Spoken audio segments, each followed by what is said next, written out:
Les artistes de l'Est parisien, par Pauline Ziadé. Aujourd'hui, rencontre avec Catherine Radosa.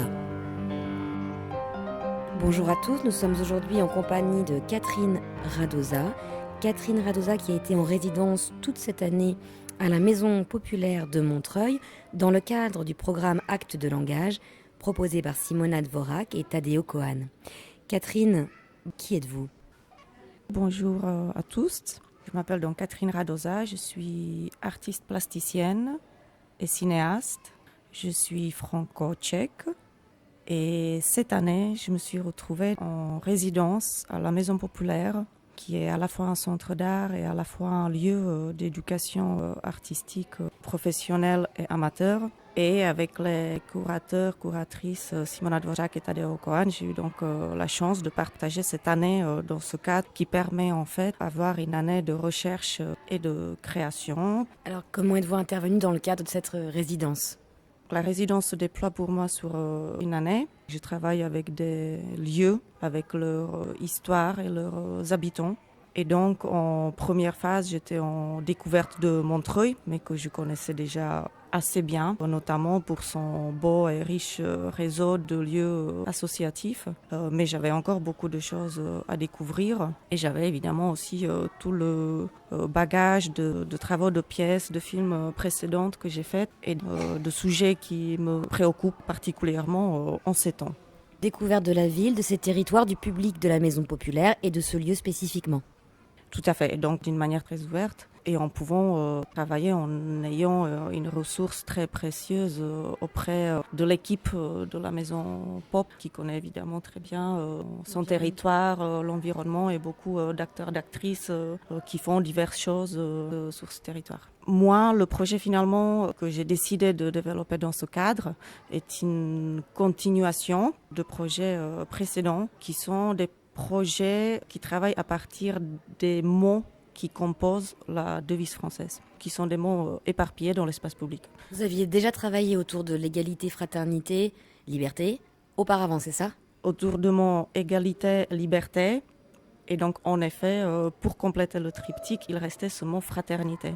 Et donc j'ai regardé sur la carte de Montreuil et comme dans la plupart de villes françaises, en effet on y trouve la rue de la fraternité, la rue de la liberté et d'égalité, mais aussi la place de la fraternité. Et moi donc j'ai décidé de m'arrêter justement sur la place de la fraternité. C'est-à-dire s'arrêter pour y penser, s'arrêter pour y être au niveau géographique, s'arrêter de quelle façon ? C'est un peu tout à la fois, c'est un prétexte, c'est une adresse, mais c'est aussi un lieu qui réellement existe, qui est habité, qui est traversé. Et j'ai décidé d'y créer une situation de rendez-vous. Dans mon travail, je procède souvent par une découverte de territoire, par beaucoup de rencontres, par le témoignage. J'aime beaucoup le matériau de la parole. Et je suis à la découverte de l'espace public et des signes qu'on y trouve. Le mot fraternité, il en fait partie. C'est un mot qui à la fois a un grand aura, une grande histoire, qui a une grande importance, une grande actualité aussi, mais qui en même temps est dans une sorte de dormance. Voilà, c'est des mots qui nous entourent, mais voilà, comment on prête réellement attention à eux. Ou comment revitaliser justement un mot, ou remettre du sang ou de la vivacité dans le mot, ou de la vie tout simplement. Exactement. L'idée c'était justement de sortir ce mot un peu de son dormance, de le réveiller. C'est vrai que ça va bien avec acte de langage finalement, autour de ce mot-là, recréer une forme d'action collective. Et c'est ça. Et donc pour moi c'était de se dire, on est sur la place de la fraternité, eh bien on va essayer de créer une situation au travers laquelle on peut réveiller ce mot, on peut le réactualiser, on peut le déployer et d'une manière particulière, puisque moi je souhaitais vraiment que ce mot soit réfléchi au féminin, puisque c'est un des termes qui est particulier, parce qu'il renvoie évidemment au mot frère, donc c'est un mot genré, et donc comment les femmes s'y sentent incluses ou pas. J'étais à la recherche, aux rencontres diverses avec des femmes pour discuter avec elles sur ce thème-là. Alors, il en est ressorti 17 voix, 17 points de vue conjugués au féminin. J'ai pu travailler notamment avec la Maison des femmes de Montreuil, des rencontres très, très fortes. J'ai pu rencontrer également Sophie Jankowski, par exemple, qui s'occupe d'un terrain qui est à côté des murs à pêche à Montreuil, donc qui est dans une démarche écologique très liée à la terre. J'ai pu rencontrer également, par exemple, Baniko Shundi, qui est une artiste et cinéaste qui vit à Montreuil et qui est d'origine iranienne. J'ai pu rencontrer également des lycéennes du lycée Jean Jaurès à Montreuil. J'ai pu également échanger sur le sujet avec Sophie Vanish, qui est une historienne française spécialiste de la Révolution française, mais également avec Elisabeth Pelcès, qui est magistrate. Et donc, ce qui m'intéressait, c'est de pouvoir mettre ensemble des pensées, des expériences, des avis, des réflexions de femmes très diverses, à la fois de points de vue de trajectoire personnelle, de géographie, d'origine, de niveau social, d'âge, pour créer en fait une polyphonie très riche, très complète de cette représentation de ce que c'est la fraternité, de ce qu'elle pourrait être, et qu'évidemment ce n'est pas une chose, c'est un mot pluriel. Il y a eu déjà des restitutions de ce travail. Il y a eu la Nuit Blanche, je crois. Qu'est-ce que vous pouvez nous en dire et qu'est-ce qui va se passer le 27 novembre prochain au Méliès?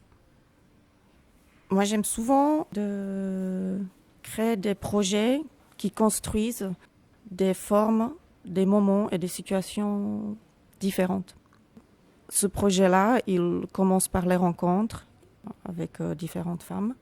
Il se prolonge ensuite dans une création sonore et textuelle et qui se traduit dans une forme d'installation dans l'espace public qui a eu lieu le 3 juin dernier sur la place de la Fraternité, donc, et qui était à la fois donc, une installation visuelle et sonore, mais aussi une performance.